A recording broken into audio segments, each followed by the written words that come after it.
Hello, everyone. Welcome to Developing Palates. I'm Aaron Loomis coming to you from the Drew Estate Studio. With me today is Jiunn, Seth, guys, John McTavish. How you guys doing this evening? Doing well, man. It's a Happy good night. Monday, y'all.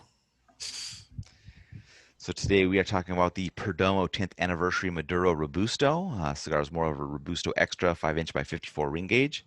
Comes out of the Tabacalera Perdomo factory in Nicaragua. Wrappers Nicaraguan Maduro, buy and filler both from Nicaragua, blended by Nick Perdomo. Price point is $8.25, and the cigar was released in July of 2020. So with all that out of the way, June, what was your overall experience like with this cigar? It was overall average. So with that said, I liked it a lot more than Sun Grown. Yeah, so this is it was actually I rated it overall average, but I think it was a pretty unique flavor profile for me. I thought it was pretty like non-traditional type flavor profile. I mean, like for me, most of the cigars, it's like, there's levels of sweetness and certainly there's earthiness and spice, but within those realms of groups of flavors, it's typically kind of like uh, ones that I can identify pretty easily and pretty much get in like a ton of different cigars. But I feel like with this cigar, it was unique because I had this very like main flavor of what I call like a herbal wood medicinal concoction. Um, so like it reminded me of like certain like Eastern medicine. They like to basically boil uh, all sorts of like wood bark and whatever like fungi in there, and it smells very like uh, like East Asian medicine. I know most people haven't experienced that, but it totally reminded me of that, and it was super unique in that sense. So it's like it had that going. It had this like really spicy cinnamon going. And really like in a good way, it challenged my palate to kind of like keep thinking about what I'm, tasting. But unfortunately, within the things that I was tasting, I didn't think it was anything good, nor was anything off-putting. So I just thought it was an average tasting experience. Seth, what That's were your overall thoughts? June just confused the hell out of me. What did they just legalize in that state, man?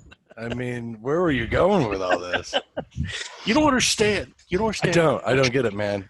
Listen, Racist.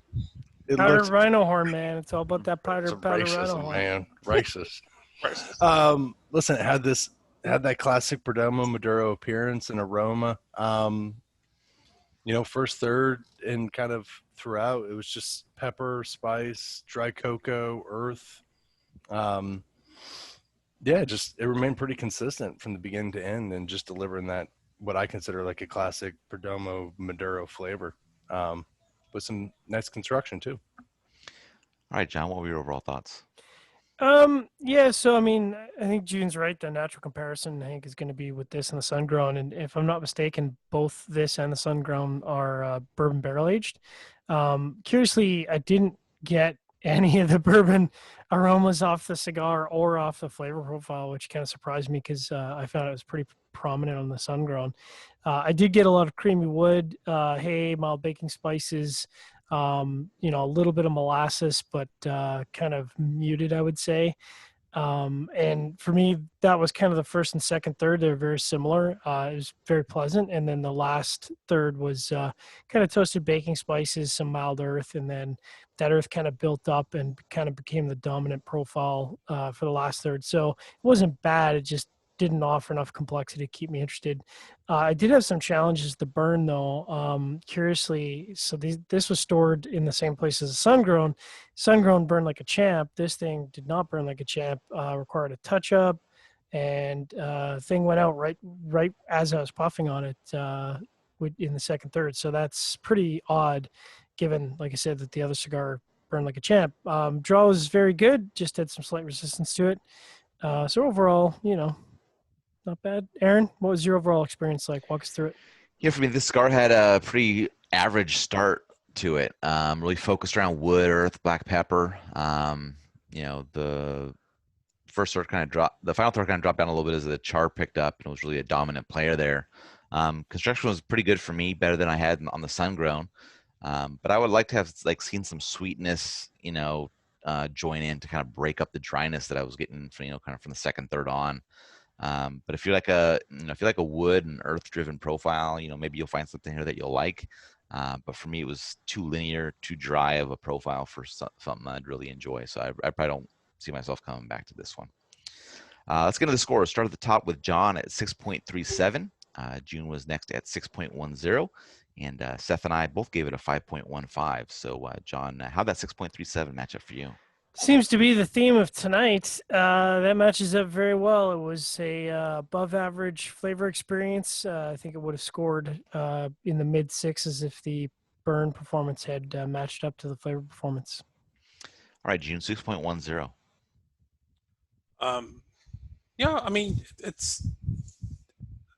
I thought the flavor profile was average, but pretty decent, good construction. But I don't know. I don't know about. Maybe we could talk about this later. But I want to get y'all's general sense on Perdomo because right now it's not looking good for Jiunn. All right, Seth, 5.15.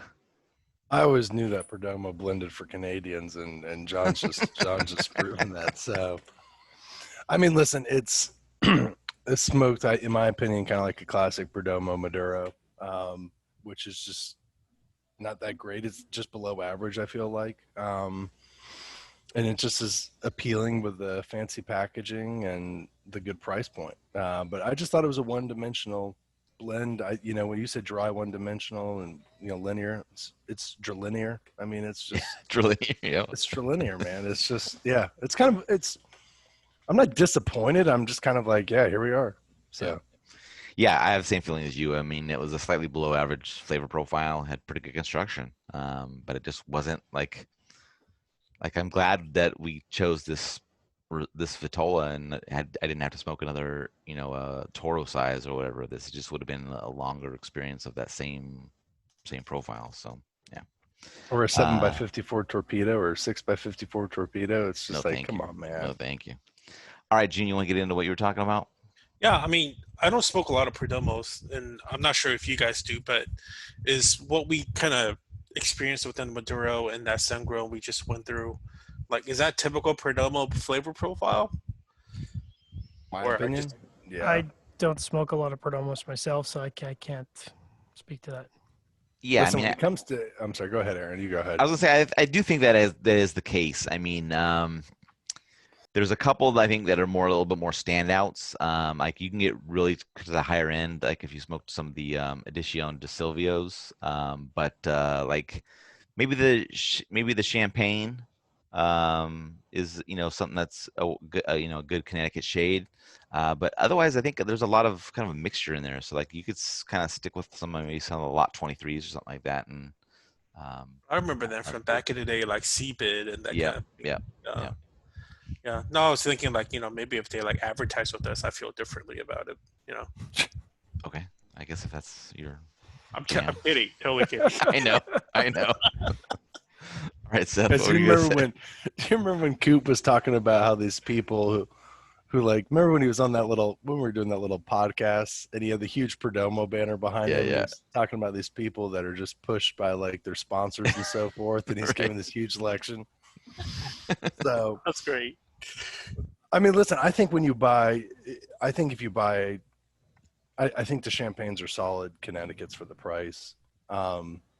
I think once you start smoking a lot of Connecticut's and you get beyond the Perdomo brand, a lot of people don't come back to the Perdomo brand, but it's a really like welcoming brand to the cigar industry.